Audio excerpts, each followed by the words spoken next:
I'm Juan Pablo Alperin. I'm an associate professor at Fraser University, and I'm also the co-director of the Scholarly Communications Lab, a research group based out of both Fraser University, and I co-direct it with Stephanie Haustin at the University of Ottawa.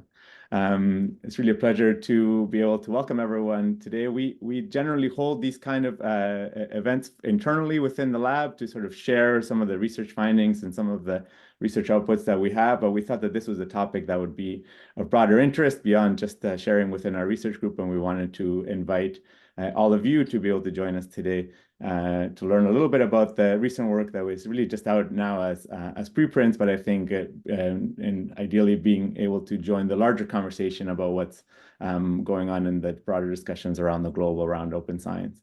I'm joined here today with three members of the Voices Project. This Voices Project is a project that is hosted from 4 different universities in 4 countries, where we're studying the value of openness, inclusion in open science in a post-pandemic world.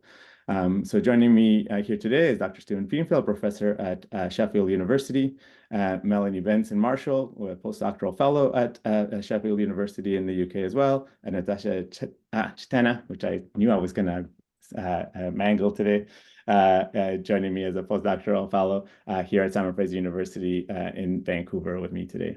We're going to be presenting, the way that things will work today is that we're going to be presenting 2 different studies that we've done, looking at the way in which open science is being discussed, defined, and generally talked about. We'll do the 2 presentations, starting with a presentation broadly around the discussions of open science that we saw during the pandemic period.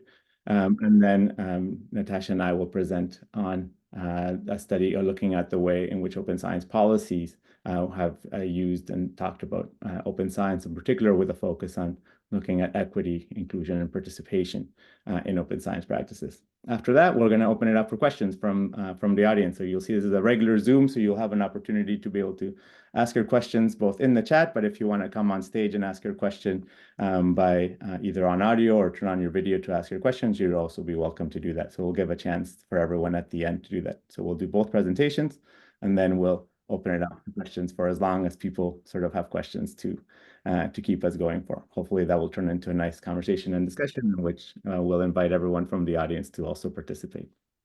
Okay, so without further ado, let me turn it over to Stephen and Melanie. I'm not sure which one of you is going to be kicking us off, but I think, Stephen, you can start sharing your slides now, and then the 2 of you are welcome to start. When that finishes, we'll turn it over to Natascha to get us going on the second. So again, welcome everyone, and it's over to you. The floor is yours. Thanks very much, Juan. I've shared my screen now, so I hope everybody can see the presentation view. Please do shout if you can't.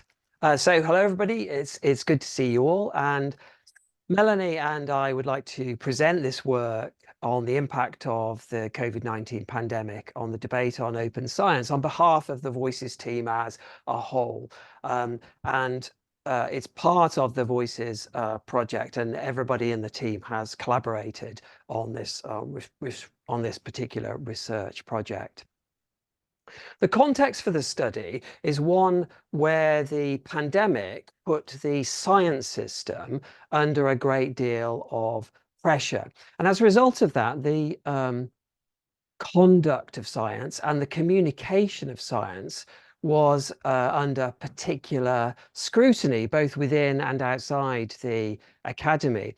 From outside the academy, interest in the conduct and communication of science came from journalists, from policymakers, from politicians, and others. And so as a result of that, open science itself became of particular interest because of the key role it plays in aspects of the conduct and the communication of science. And that was particularly the case with some obvious success stories around the role of open science, such as the rapid sequencing of the genome of the virus, vaccine development, and so on, which ostensibly were accelerated by greater openness. And at the same time, the pandemic also illustrated global inequalities in the science system, to which openness seemed to play a role in, at least in part, in addressing. Now, during the pandemic, there were a number of important policy developments that related to open science. At the beginning of the pandemic, I think in March 2020, the Wellcome Trust coordinated a statement that was signed by 150 organizations worldwide that committed to making research more open, to sharing data around COVID and also preprinting, as well as other open activities. And as well as that, during the pandemic, there are a number of significant policy developments. We've listed two here: the OSTP Nelson memo in the USA, and also the UNESCO statement on open science.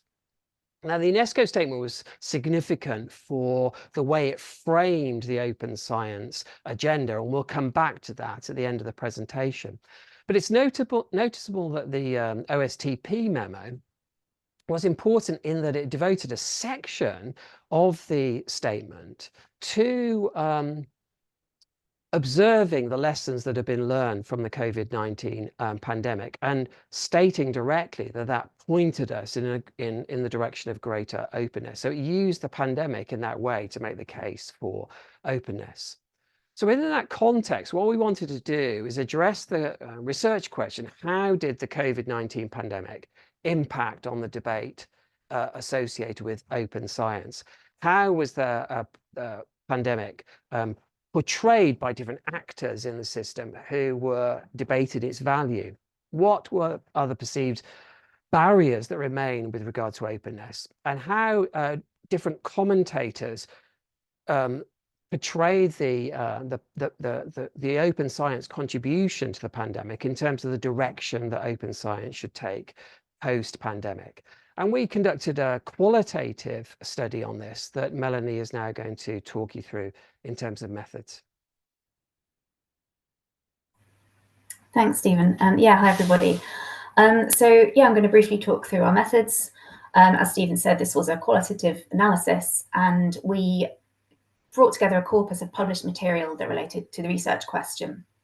So we thought a good first step would be to use the Open Access Tracking Project, which I'm sure some of you will be familiar with. It's a database that has a wide range of coverage and material types, but all focusing on open science.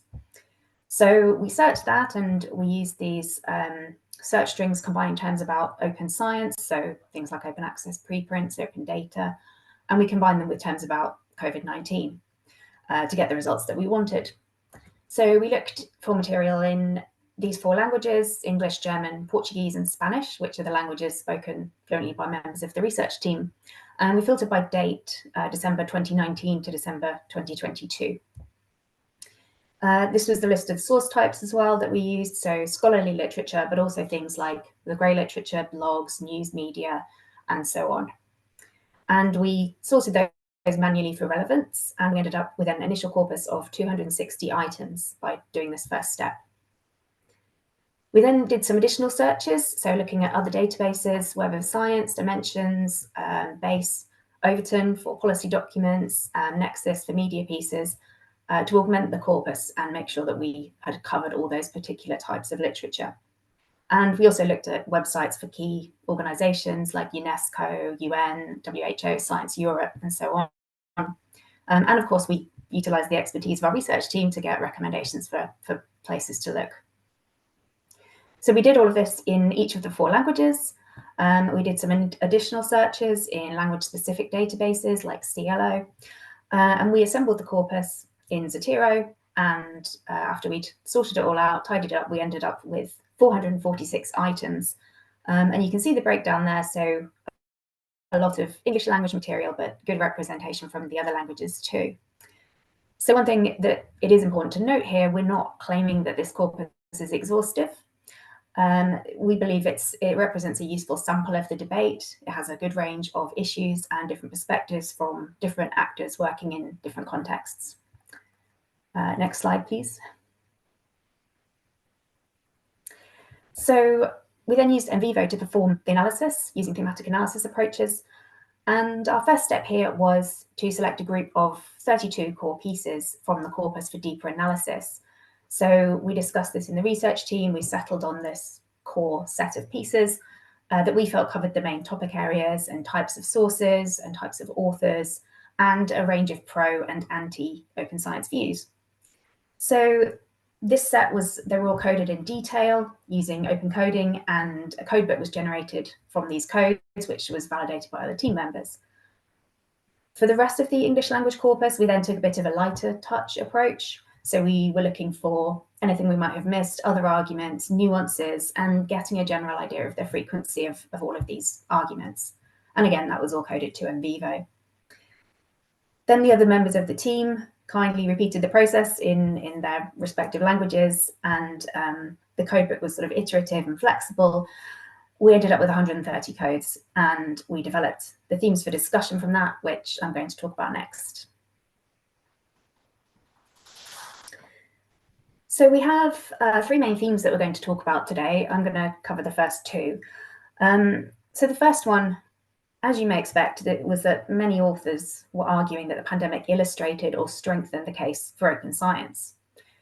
So of course, open science had been gathering momentum for many years before the outbreak of COVID-19. So we had increasing rates of open access publishing, a rise of preprints, and lots of items in our corpus noted this. They often argued that the pandemic was accelerating these developments and these gains. So as you can see in this quote by Kansi, some people felt that this was coming already. Some people did think that the pace of change up to that point when the pandemic started had been a bit slower than they hoped. So they thought that perhaps the pandemic might be a trigger for even greater change. There was also a sense throughout our corpus that the outbreak demonstrated an alternative system. It showed what we could do when we really had to, and that this was a more open way of doing things and was going to be a good thing. Then some people also claimed that the COVID-19 response was proof that scholarly communications could indeed be accelerated and opened up, that we could change these entrenched cultures and mindsets that we had around the scientific process. So we did see some articles stating that people had changed their minds about open science, or perhaps were just viewing open practices more positively as a direct result of observing the adoption and the impact of open science approaches during the pandemic. So there's evidence of this in, for example, the Nelson memo, which Stephen's already mentioned. Next slide, please. So we saw a particular kind of language quite often used to describe what was happening, and this kind of gives an insight into how people were thinking about it. So there was quite noticeable use of terms like revolution or disruptor or paradigm change, sometimes describing the pandemic as a stress test or a test case for openness. So in this narrative, the pandemic was kind of providing a set of conditions for us to test the principles and the practices of openness in a real world emergency context. And some of the rhetoric was also in line with what we were seeing in the wider political rhetoric being used. So things like having a battle to defeat COVID-19 or combating it. So really kind of emphasizing the link between open science and benefits to society. There was, however, some disappointment expressed that the open science measures we saw didn't do enough. So some people felt that levels of data sharing and preprinting were a bit lower than they hoped for or expected. And quite a lot of people were concerned that these gains that we'd perceived to have made were not going to be sustained following the pandemic or as we started to move out of it. So, for example, we have seen the reintroduction of the paywalls that were removed at the start.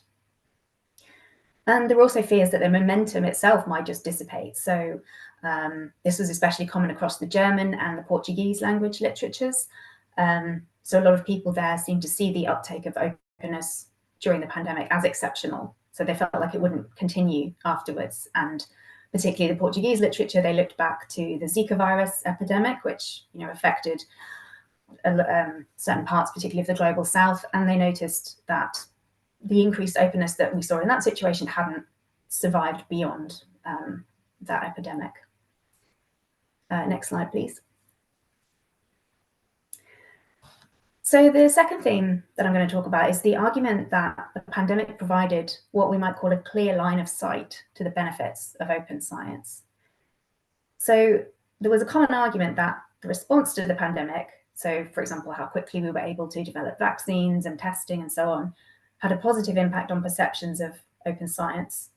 And that was usually based on parallel perception that open science had a positive impact on the response to the pandemic. So if you can get your head around that, it's what I'm saying is it's kind of a mutually reinforcing two-way sort of relationship. And that was really fundamental to a lot of people's arguments. So the case for openness was strengthened by the pandemic because openness had strengthened the pandemic response. So the authors who were sort of expressing this view, they argued that openness accelerated and improved scientific and political reactions to the emergency. So for example, this quote here, the authors they're talking about the rapid scientific response, so understanding the virus, developing testing and treatments. And then they claim that the reason we were able to do this depended fundamentally on open science. So being able to see what other people have done and build on it. Next slide, please.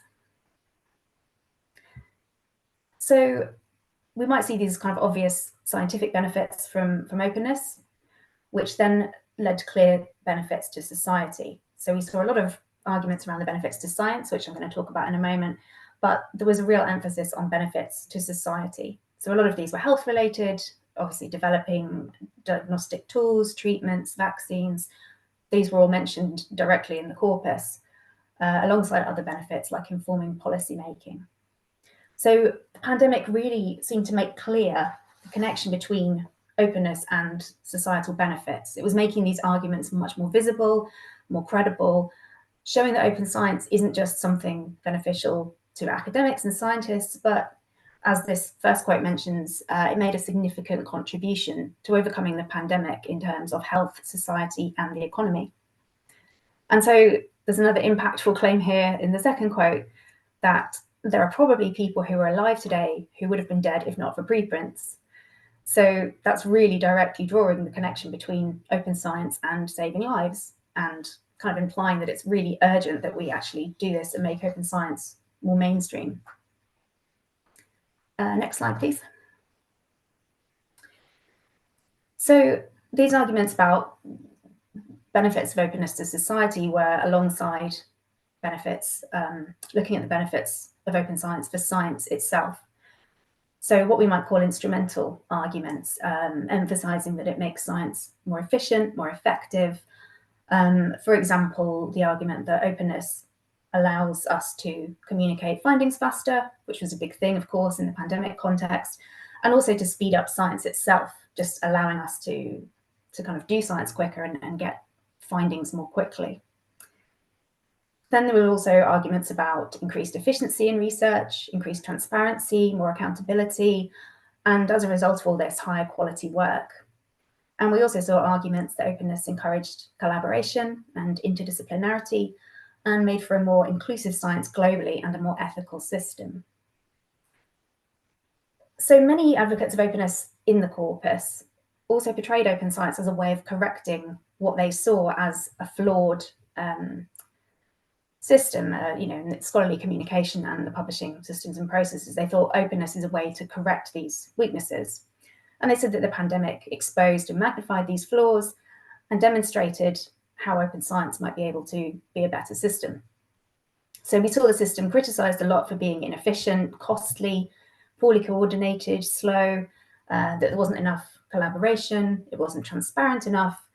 And some authors use these arguments to highlight the unfairness of the system to those with fewer resources. So, for example, researchers working in the global south or publishing in languages other than English, employed at less well-funded institutions, as well as early career researchers and minority communities. So a lot of people use the situation as a way to advocate for reform in the larger system.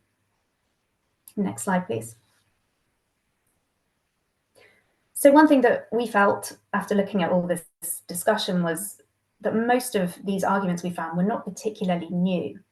So, open science advocates have been presenting similar arguments for many years, but what we see during the pandemic is the case for openness being made using arguments that have been deployed before. So things like better health outcomes, but also positive economic outcomes, improved, more timely communication with the public about science. So these things were commonly featured in open science advocacy before the pandemic, But we felt that the COVID-19 context made them perhaps a bit sharper, more concrete. So it seems to have provided a clear illustration of the benefits of open science and allowed advocates to argue more assertively for openness as a matter of urgency. So one thing that the pandemic did do as well was to give open science and its benefits more coverage. So there's more awareness of openness now, reaching different communities who perhaps had low or no awareness of the issues. So I'm going to hand back to Stephen now to talk about our third main theme. Okay, thank you very much. So on this issue of the arguments for open science not being substantially new, I guess that shouldn't surprise us, because if the arguments developed over the last few decades were fundamentally sound, we wouldn't expect suddenly new arguments to emerge as a result of an emergency, but we would expect those arguments to be illustrated and to have more of a sense of focus and urgency, and that seems to have been what happened. So although the arguments themselves weren't substantively new, what we did see was a shift in terms of the emphasis on arguments in various different ways. And one of the ways in which we saw a shift was a shift away from the emphasis on business models and arguably critical perspectives that had been present in the debate up until the pandemic. A lot of the debate has been traditionally around business models, particularly around the APC business model and so on. And this doesn't seem to have featured very heavily in the debate in the context of the pandemic. And I think it's reasonable to assume that this is attributable to the fact that early in the pandemic, most publishers opened up all of their COVID-related research to be freely available.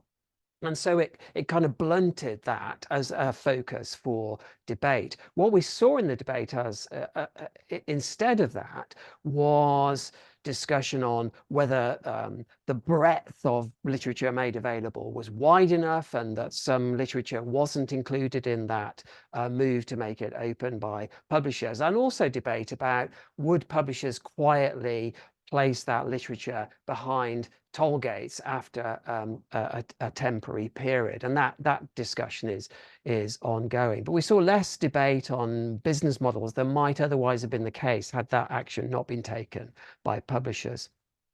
We also saw less debate than we expected about critical perspectives on openness, particularly the global north, global south relationship in relation to the science system and open science in particular.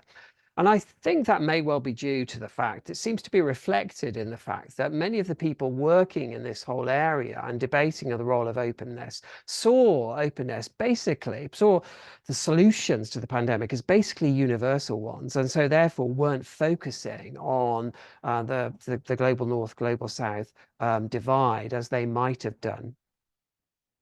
What we did see, though, was a shift in the debate, in particular focusing on open data sharing and preprinting. And that makes complete sense in the context of the pandemic, where those particular forms, those modes of open science would address the challenges of the pandemic directly.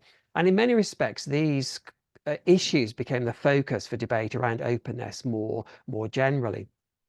There was a lot of debate about the pros and cons of these aspects of open science, and some disappointment that although there were obvious success stories around open data sharing and there was a rise in preprinting, that many people expressed some disappointment as the pandemic progressed that these weren't taken up as widely as might have been hoped, at least at the beginning of the pandemic. There was, though, an acceptance of preprinting amongst a wider community, including some journals who'd rejected it up until then. But there were real concerns focused around particularly preprinting in relation to quality and misinformation. And this formed a lot of the debate around it's almost as though preprinting became a kind of lightning conductor for debate around open science, and particularly the issue of quality. And that related to a broader debate that happened that touched on preprinting, but had wider implications as well about misinformation associated with the pandemic, which some people argued could be exacerbated by preprinting with that quality control associated with it. And so the concern around the link between scholarly communication and wider society, and how misinformation, the idea of an infodemic accompanying the pandemic, could result. And that became a major area of discussion and debate as a result of the developments in the pandemic. The other area, the main a new focus for the debate, was what we've called here the reframing of the open science agenda. And this seemed to happen in two major ways. First of all, a greater emphasis than I think we'd seen to date in much of the literature on conceptualizing open science as a coherent whole, not just a set of disconnected developments, open access, open data, other kinds of opens, but as all of these things integrating and synergizing, providing a coherent or integrative whole. And there was a great emphasis on the way in which different components of open science could complement each other, which we saw during the pandemic, particularly around data sharing and open access, but other developments as well. What we saw in the UNESCO recommendation had been preceded by other developments, but received more prominence during the pandemic, which was extending the boundaries of what constitutes open science as well. And you can see here from the diagram produced as part of the UNESCO recommendation that the traditional notions of open scientific knowledge and open science infrastructures, they added open engagement with societal actors and open dialogue with other knowledge systems to their notion of what is at the core of open science. And this extension, this reframing of open science in this explicit way was more prominent, not just because of the UNESCO recommendation, but also its influence that it's obviously had. So just reframing our results in the context of UNESCO to conclude, we can see these four aspects of the UNESCO articulation of what constitutes open science reflected in our data. Most of the arguments are located in the open scientific knowledge and open science infrastructures aspects of open science as defined by UNESCO, which we saw, although the arguments were new, given greater focus and so on. This idea of a clearer line of sight between open science and the benefits to society. We also saw some engagement around open engagement with societal actors, particularly the relationship between the academy and beyond the academy in relation to open science, as well as concerns around quality and misinformation. The area of the open science definition provided by UNESCO and others relating to open dialogue with knowledge systems wasn't really reflected in our data, not to any great extent anyway. And so it'll be interesting to see whether this constitutes a growing part of the debate in relation to open science moving forward. So that's a summary of our research. We've now published a preprint, which you can see there. We'll be very interested in your responses to it. And we're going to take those into account, hopefully, before we submit it to a journal for formal peer review and publication. Thanks very much for listening. Be interested in your comments and questions. Perfect. Thank you very much, Stephen and Melanie. Let me just turn it over now to Natascha to get us started on the second presentation. I saw there's already one question in the Q&A. Invite others to just start popping your questions in there as well, or to just put them into the chat. We'll take all the questions, I think, at the end. That way we can get both presentations done, and then we can address all the questions as a whole. I think as both of these topics sort of flow from one to the other, and there's actually the perfect connection there on the finishing on the refocusing and the reframing around the UNESCO recommendations acts as a very good segue for the presentation on open science policies. Natascha, do you want me to share the slides for our side and share? Or do you want to share them? I'm going to share them. Okay. Actually. Okay, great. Just give me 1 second.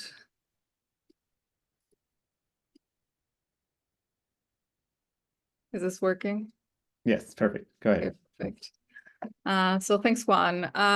In our study, we wanted to see how the OS discourse that Melanie and Stephen were talking about gets instituted into open science policies. And we were particularly interested in two aspects that have not received a lot of attention in previous research. That is equity, diversity, and inclusion, and public engagement and participation. And so part of the reason that we decided to look at these two aspects in particular was that on the one hand, in recent years and around the time that COVID hit, we're seeing increasing concern that open science practices do not naturally and inevitably lead to more equitable and inclusive outcomes, and can even, in some instances, open science can exacerbate existing divides. On the other hand, especially in the first year of the pandemic, we're seeing an increased recognition that the public doesn't just have a right to scientific information, but also has the ability and the willingness to meaningfully contribute to science. So we saw, for example, a lot of stories about how citizen science and crowdsourcing was complementing official responses to COVID. We saw high school students create widely used COVID data dashboards, and we saw individuals afflicted with long COVID, for example, help shape research questions and research agendas via projects. For example, we have the Long COVID Patient Experience Project here in British Columbia. So the research questions that we sought to answer were the following. First, we wanted to see how open science is defined and conceptualized in open science policy documents. And what we were trying to get at with these questions was essentially, is open science just used as a proxy for open data and open access, or is open science defined more holistically and more broadly, for example, in the way that we've seen in the recent UNESCO recommendation? Second, we wanted to see how, in what context and how equity, diversity, and inclusion were mentioned in open science policy documents. And third, how and in what context public engagement and participation were mentioned.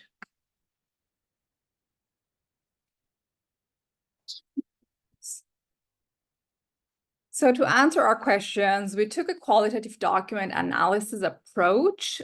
We looked for documents that were published between January 1st, 2020 and December 31st, 2022. We included not just strict policies and laws, but a wider range of open science policy documents, including action plans, recommendations, position papers, and other documents that would fall broadly under the umbrella of a policy document. In terms of geography, we focused on Europe, Latin America, and North America. And we didn't just include documents that were published in English, but all languages that were spoken by the research team, which are English, German, Greek, Portuguese, and Spanish. And we didn't just focus, this is important to highlight, we didn't just focus on one level of policy, for example, national policies or just organizational policies, because we wanted to be able to draw comparisons between different levels of policy. So we included national, international, and organizational policy documents, but we excluded institutional documents, and there are multiple reasons for that, but the two main ones are that there is a lot of research on institutional policies, but also given the geographic scope and the number of countries that we included, we would not have ended up with a balanced sample. We would just have ended up with way too many institutional policies. In terms of our search strategy, we started by looking at sort of the standard sources for policy documents like Overton, but then we realized pretty quickly that the documents were actually, that we were interested in collecting, were actually pretty distributed around the web. So we looked at other databases like Zenodo, we looked through Google, and we ended up using a snowballing approach for a large part of the sample, again, because the documents were really distributed. They were not in a single database. And we ended up with 52 documents in our sample. We have the full list of documents that we included in our preprint, which I'm really excited to share. But one thing that I wanted to highlight about the makeup of the documents is that the majority of documents that we found were published in Europe. And this is something that previous studies in open science policies have also found and highlighted, that a lot of the open science policies are that policymaking is driven by European countries, and a lot of the documents are published in this region. Now, in terms of analysis, we did a thematic analysis using in vivo. All of the documents were coded by two researchers, myself and Esteban Morales, who might or might not be here with us. We used both inductive and deductive approaches, and it was a very iterative and very collaborative process to come up with a final codebook. We had 3-4 iterations before we agreed on the final codebook. And we did a standard thematic analysis using the 6-step process by Brown and Clark. And we extracted 3 main themes and 8 sub-themes in the end. So for our first research question, which concerns how open science is defined and conceptualized in open science documents, we found that there was no common definition, which is something that we also see in the literature. There are different schools of thought around open science, and this was also reflected in the policy documents. There was, though, something that came out was that there was generally an emphasis on dissemination of results, on outputs, rather than processes. And in terms of what I mentioned before about, is OS just a proxy for open access on OD? It wasn't quite this straightforward, but something that we found was that open access and open data were generally placed over other OS components, like, for example, citizen science or open source software. We had a number of documents, for example, where they were talking about the pillars of open science, and they were dividing, they were talking about primary pillars and secondary pillars. And of course, open access and open data was always in the primary pillars, and citizen science and open educational resources, et cetera, was in the secondary pillars. During the time frame of the study, the UNESCO recommendation on open science was published. So we also wanted to see how many documents since the publication of the recommendation adopted the definition. And we found that 9 out of 15 documents did. And interestingly, the majority of them were national plans. And we also found that the UNESCO definition was used more widely in Europe than in North America. So there is diversity. It's not a straight, it's just open data, open access. There are broader definitions, more inclusive definitions are used. But what's happening is that we're seeing a disconnect between how open science is described and framed, and ultimately the actions that are proposed in these documents, which are a lot more narrow, even when very inclusive definitions are used in these documents. In terms of how and how much concepts of equity, diversity, and inclusion come up in the policy documents, they are often mentioned, but they are generally mentioned in the majority of documents in passing, and they're not, so EDI or equity and diversity and inclusion, they're not emphasized as a strategic priority in the documents. It's interesting that they are predominantly mentioned in position statements, guiding documents, but not so much actually in policies and action plans. We also found that certain issues, for example, business models, sort of critiques of common open access business models, questions around ABCs and their implications for lower income countries, scholars without institutional affiliations, or in disciplines where there's not a lot of funding. This was really talked about quite a bit. But then other aspects or other elements that would fall under EDI, for example, linguistic diversity, surprisingly, gender disparities were almost not mentioned at all in the documents. And as Stephen was also saying in their what they found in their sample, we also saw that in the policy documents, that the importance of including diverse knowledge systems in open science was almost not mentioned at all. I think maybe 1 or 2 documents mentioned that very briefly in passing, other than the UNESCO recommendation, which of course emphasizes this. Now, with regards to public engagement and participation, there was a bit more nuance than mentions around equity, diversity, and inclusion. The importance of the public benefiting from science and accessing science was generally acknowledged, but how much it was emphasized really varied by region. So here we saw that public engagement and participation was emphasized more in documents coming from Eastern Europe and Latin America, though our Latin American sample is pretty small, so it's very hard to draw conclusions. In terms of what aspects of engagement and participation were discussed most, there was a big emphasis on citizen science, of course, which is not all that surprising. And there was also an emphasis on access, so the public merely accessing research, not contributing to research, so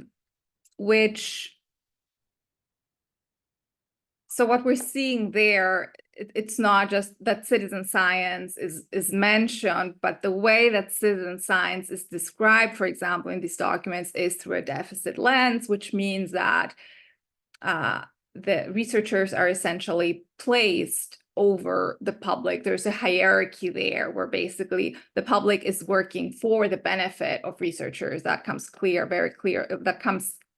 through in the majority of documents that talk about citizen science. The public is generally, again, like we saw with regards to EDI, is that the public is mentioned, but and public engagement or public participation, and synonyms, they are often mentioned in the key pillars of OS, but then again, it's not really translated into actions, and there isn't guidance provided around how the public can be more meaningfully involved in the scientific process.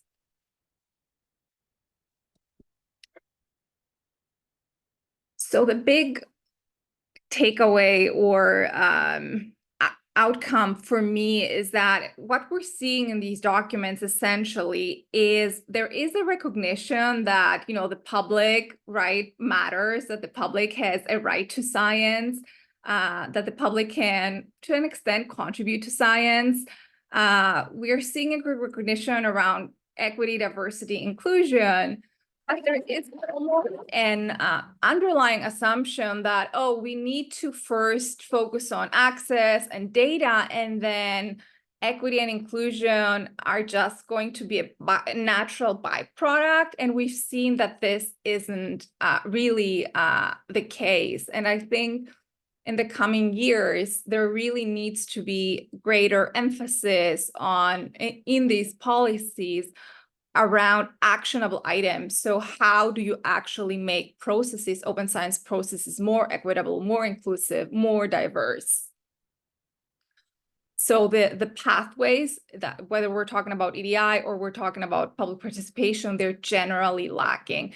And of course, the UNESCO released recently the Open Science Toolkit, which I think really talks to this lack. And I think it will be both interesting and important in coming years to do a follow-up study to look at, what is the impact of the UNESCO recommendation and of the UNESCO toolkit? Has it really, changed, and to what extent how these documents are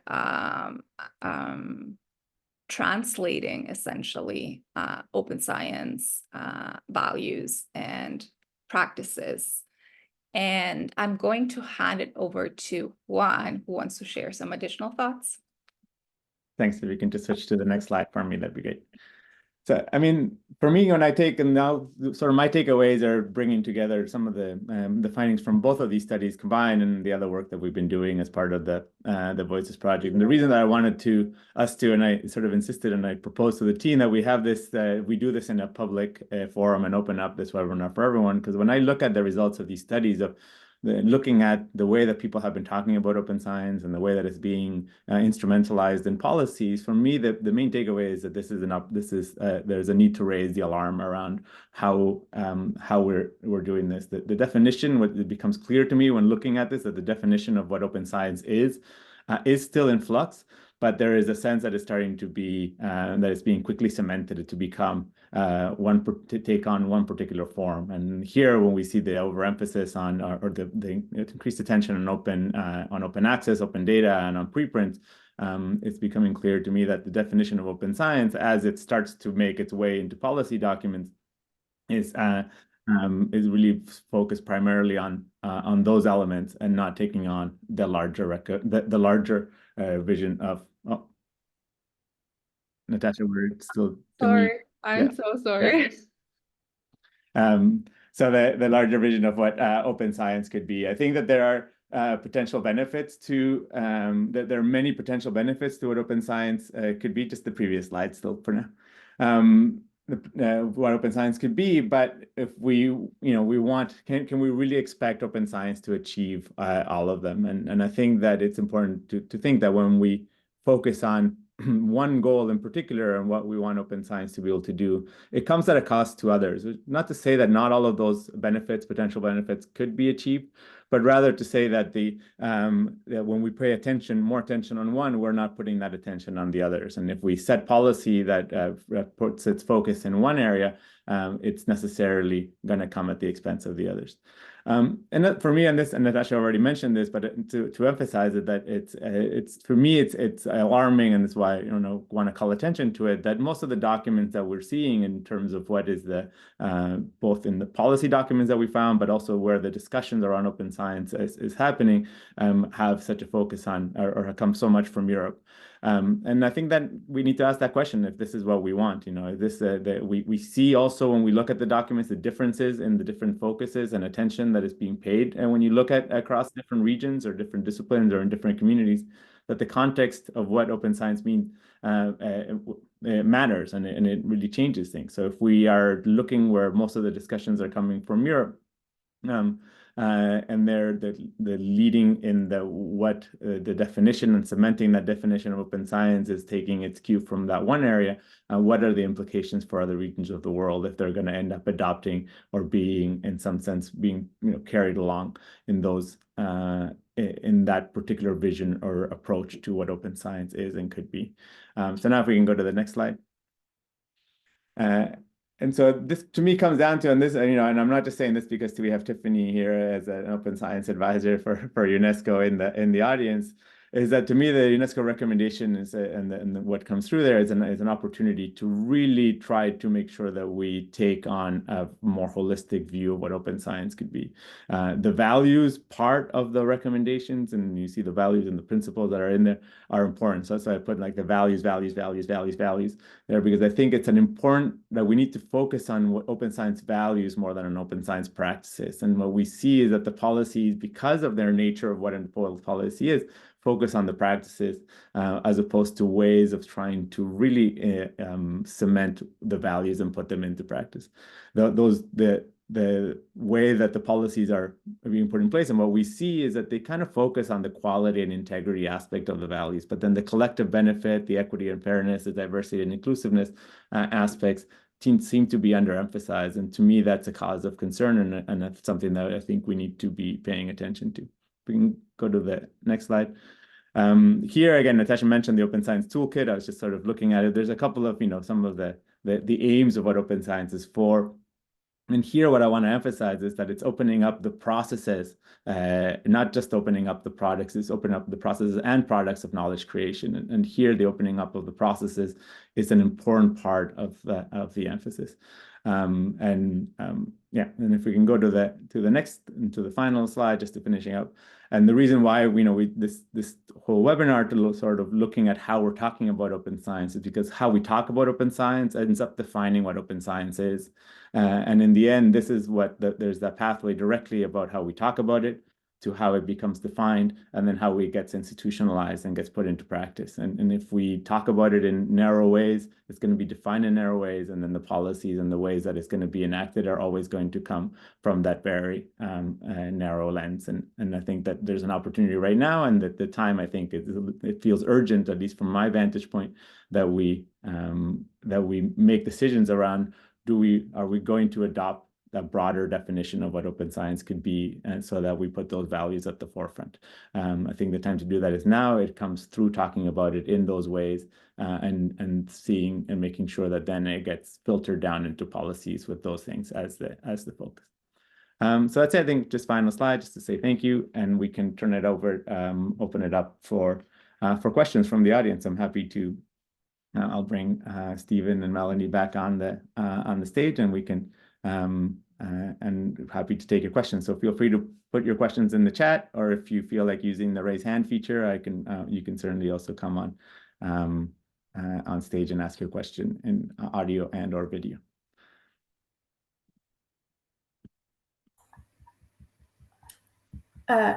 Should I answer the question that's come up in the Q&A? Because that was... Yeah, perfect. That's a great place to start. Thanks. Yeah, so the question was asking, were most of the articles you analysed opinion or commentary pieces, or were they empirical studies with data or other evidence pointing to OA being a catalyst to faster COVID treatments and vaccines? So yeah, that is a really good question. There was quite a mix. So, we really did try and get a mix of different types of sources across our corpus. There were a lot of opinion and commentary type pieces. So, that's what we were mostly interested in, was the debates, the discussions, the arguments, people's opinions, and how they might have changed and what they were basing them on. So, yeah, lots of editorials, blog posts, news articles, magazine type articles, website pieces. But there were also in there some scientific studies, and often these were quoted in the opinion pieces or cited as kind of evidence.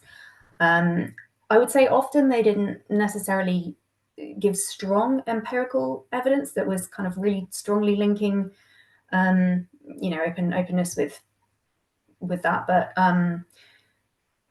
there was more kind of demonstrating things like the rise in preprints, the rise of open data, and kind of hypothesizing or attributing that to greater openness.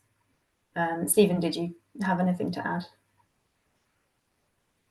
Not really, but just to reiterate, there were a lot of different types of studies there. We were trying to capture the debate as it was happening, rather than, as Melanie said, rather than just the peer-reviewed literature. So we deliberately looked for a wide range of different sources. And the evidence was developing during the course of the pandemic. So some of the resources deployed that in a very deliberate way. And there were some of the items from the corpus that I can think of that kind of surveyed the audience. So there were articles from Nature, news articles from Nature, for example, that did that. But a lot of the others were around making rhetorical points. And in many of them, I think openness was regarded as a kind of self-evident good, needing not much justification, and just saying the pandemic further illustrated that point. So there were a whole range of different arguments. That what we found difficult to find, as in a lot of these kinds of cases, was very negative perceptions around open science, the kind of naysayers, people opposed. So we did see skeptical voices.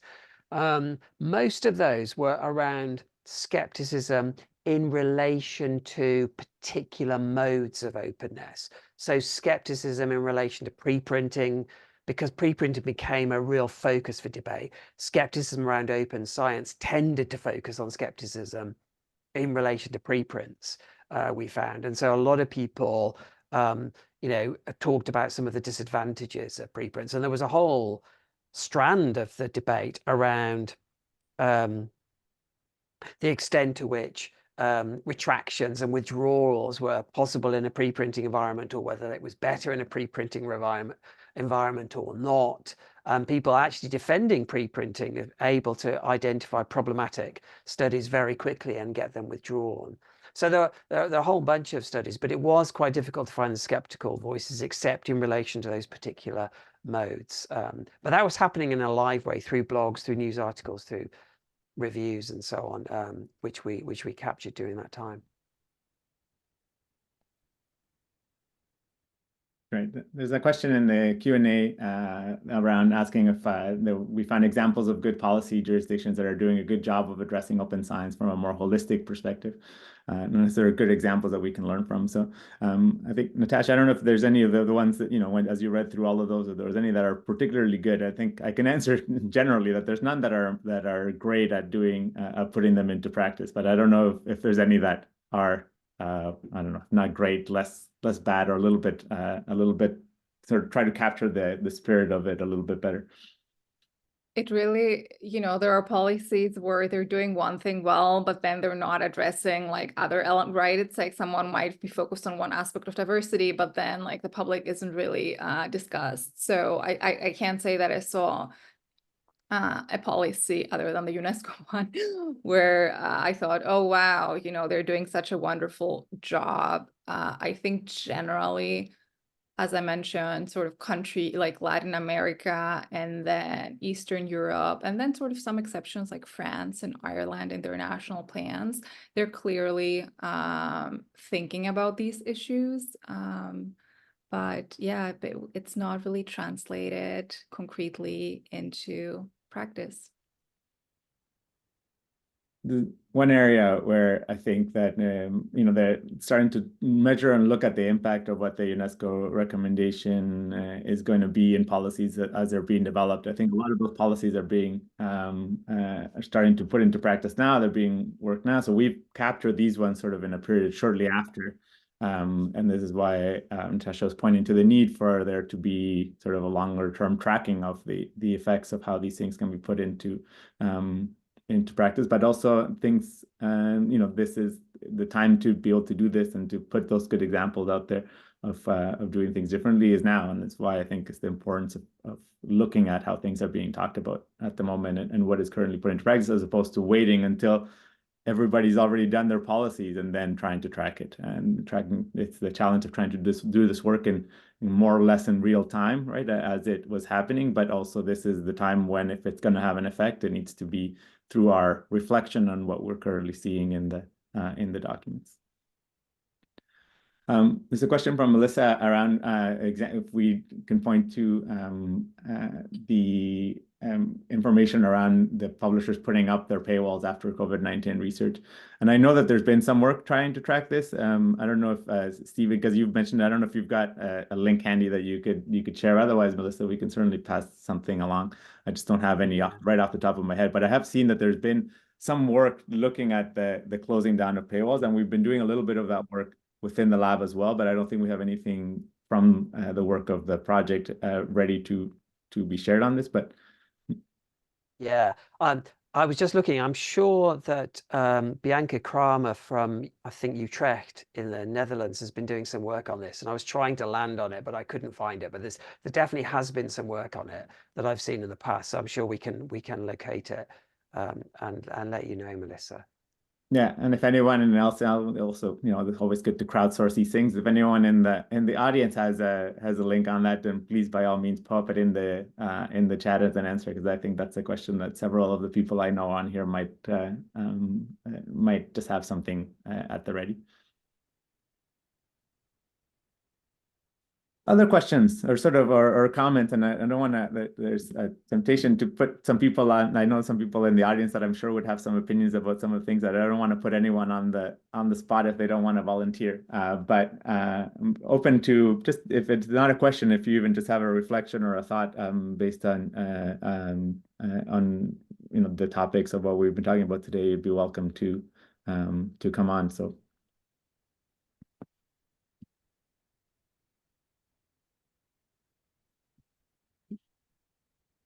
Tiffany, you turn on your camera, but I don't know if that was that you were wanting to jump on, and we welcome you on. Happy to welcome you on stage.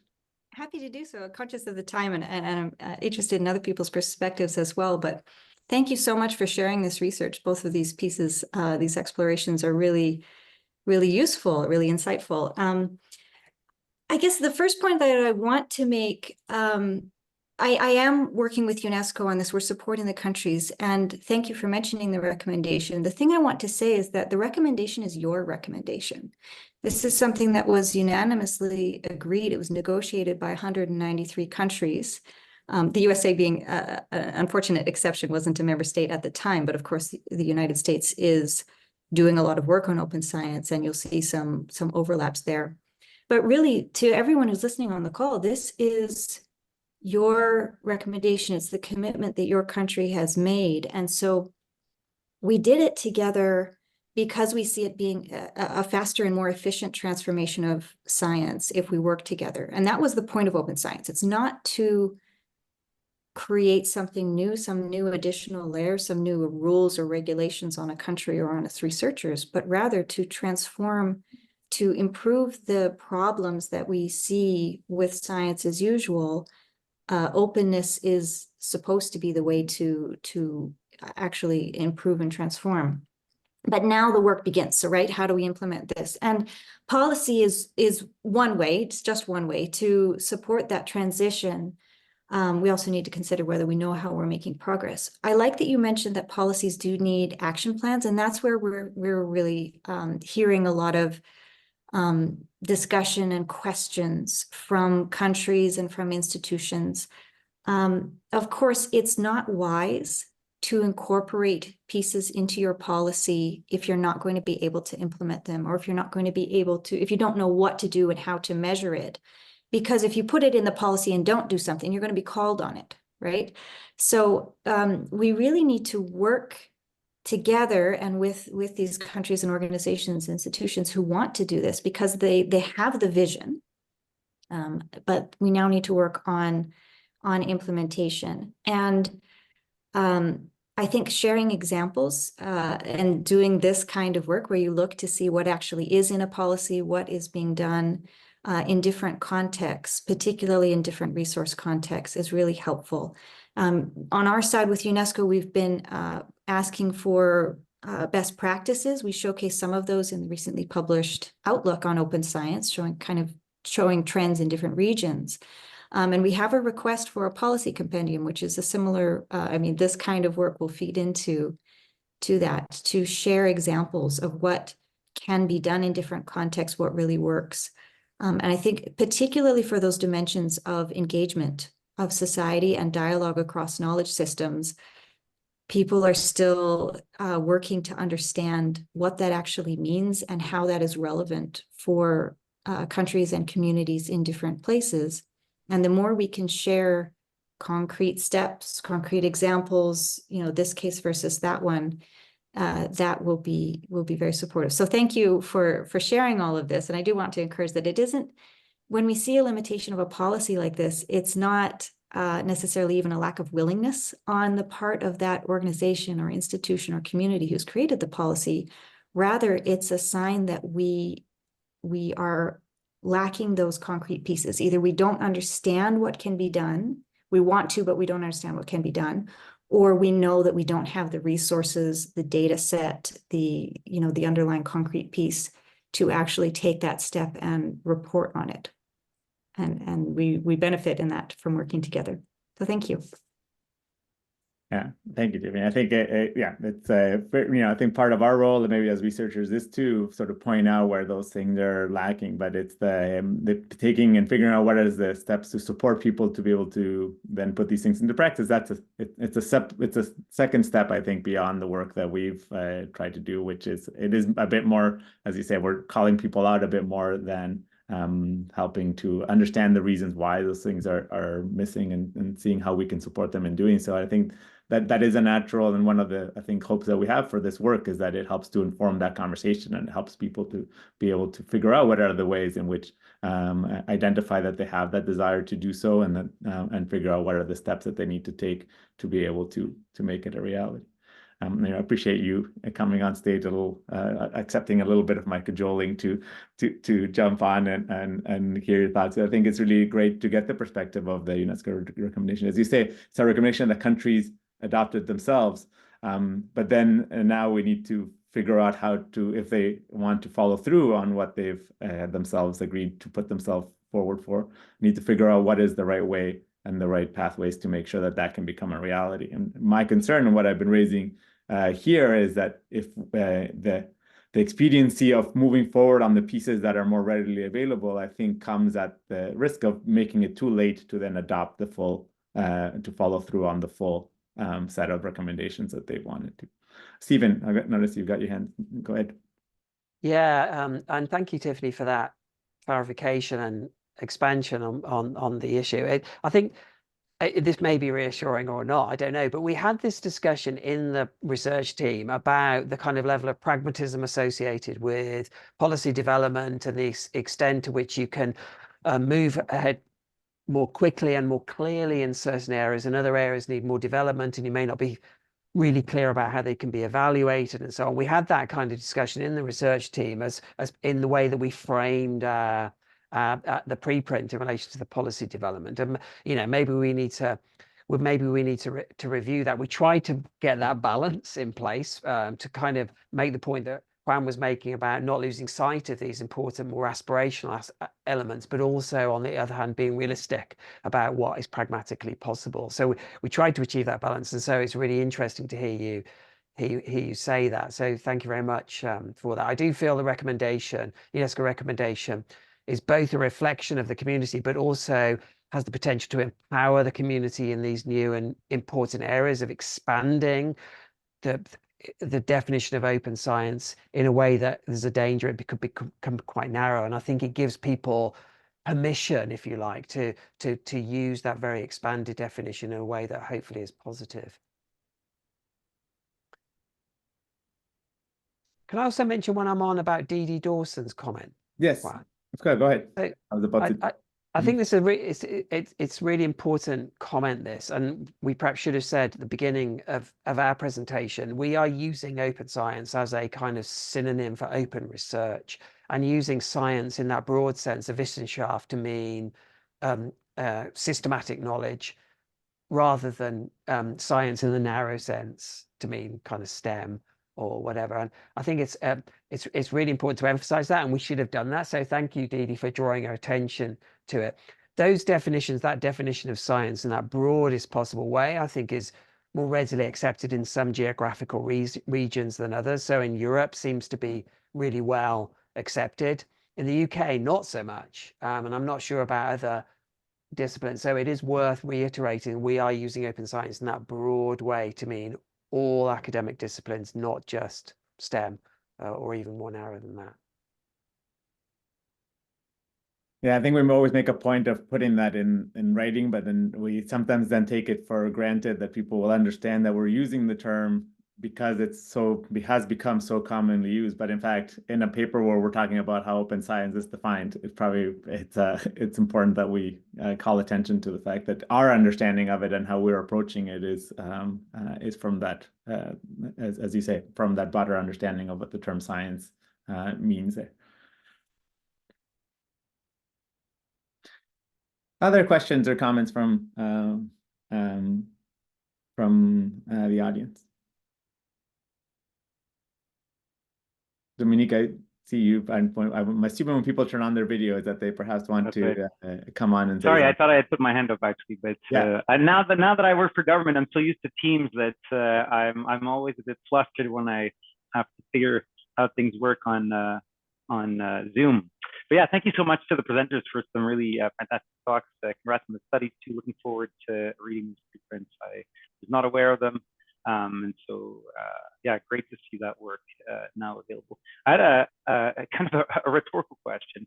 So I've been kind of following your work for some time. I think it's super interesting. And I remember, I think when I first heard one of your talks, Juan Pablo in Toronto years ago, and I thought, oh, this is great that someone's mentioning this lack of or this aspect of lack of inclusivity in the open science movement, that there's a lot of focus on transparency, reproducibility, and perhaps less so on, and focus on accessibility, but less so on kind of including societal actors into the scientific process. And that was kind of the first time I heard about it, and I came into open science very much from the transparency, reproducibility side of things, and I thought it was a really important perspective.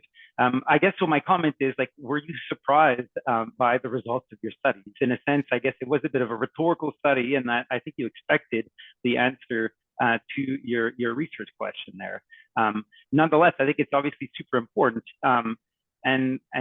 And so as a follow-up to my question, were you surprised? Is like, what are you going to do about it beyond publishing this paper? Like, how can we use the results of this study? How can you take action on them and communicate this to policymakers in the best way possible so that they're made aware that their policies fall short? Sure. Yeah. So thanks for that question, Dominique. I think we can ask everyone on the team if we were surprised. There was a few things that we found surprising when we looked at broadly how open science is being discussed, particularly the study that Stephen and Melanie presented. I think there were some elements there that we thought were lacking, and I think Natascha pointed out a couple of the things that did surprise us that we didn't find a little bit more of.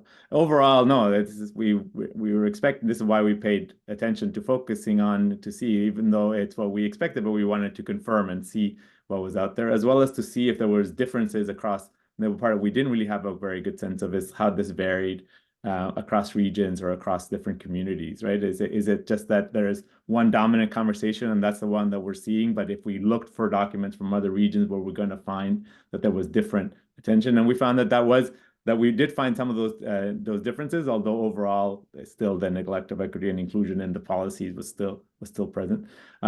Our next step, I can only speak for myself here, is I've been continuing to work with people in Latin America around helping to support policy development, and I've done quite a bit of being engaged in the policy discussions in Colombia and to some extent in Chile and in other places where I've had an opportunity to go and participate and bring in some of these findings and thinking into that policy development. That's sort of the pragmatic, like, not research side of what I do around doing advocacy and helping to provide support. But it's I think it needs to be a broader. It can't be something that's just individual action of someone like myself, and it's around changing the conversation around open science to bring these things. And this is why we thought publishing the paper is a way of helping to broaden that conversation. Invite anybody else on the team to also comment around your expectations or what you think are the next steps.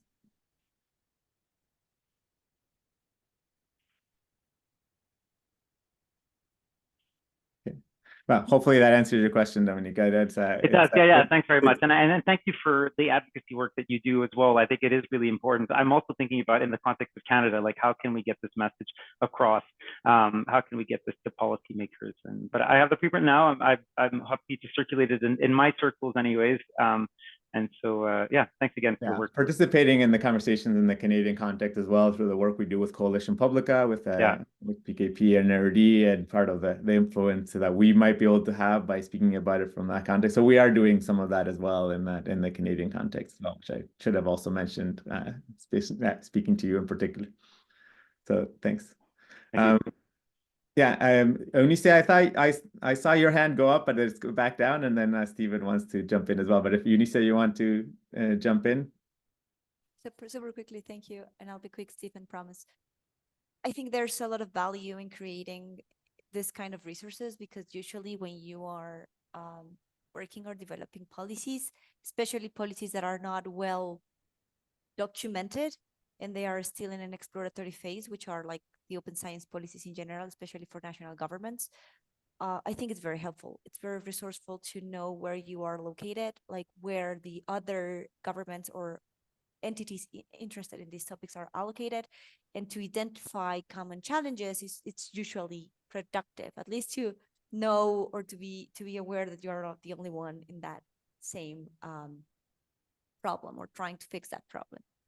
And the other thing is that one of the things that I think can be more productive in the future is like collecting good like case studies or good examples on how to do it, because I think we have gotten to the point where we sort of kind of agree how the future looks like, but we don't know yet how to get there.